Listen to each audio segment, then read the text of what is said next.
မိတ်ဆွေကင်တဲ့ iPhone မှာ YouTube software ကို download ဆွဲလို့မရရင်ဒီဗီဒီယိုလေးကိုစောင့်အောင်ကြည့်ဆိုတော့ကျွန်တော်တို့ YouTube ပေါ့နော် YouTube ကိုရှာကြည့်လိုက်မယ်ဆိုတော့ YouTube software မပေးထားဘူးပေါ့နော်ကျွန်တော်တို့အဲ့ဒါဘာဖြစ်တာလဲဆိုတော့ iPhone တွေမှာက setting မှာကျွန်တော်တို့ region ကိုမြန်မာ region ထားပေးထားလို့ပေါ့နော်ဆိုတော့အဲ့ဒါကိုကျွန်တော်တို့ကတခြား region တစ်ခုကိုခဏချိန်ပြီးတော့ download ဆွဲပေးရမယ်ဆိုတော့ဒီမှာ region မှာမြန်မာဖြစ်နေပေါ့နော်ဆိုတော့ကျွန်တော်ကတော့ US ကိုချိန်လိုက်မှာပေါ့နော်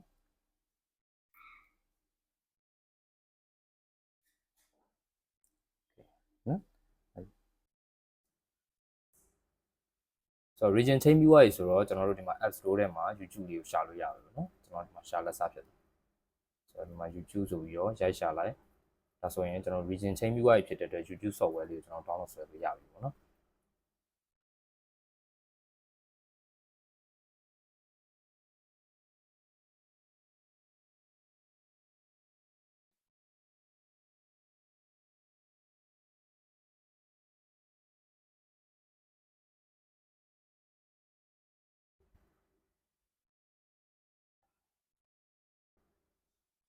ဒါဆိုရင်ကျွန်တော်တို့ YouTube software လေးရပြီပေါ့နော်ဆိုတော့ဒါဆိုရင်ကျွန်တော်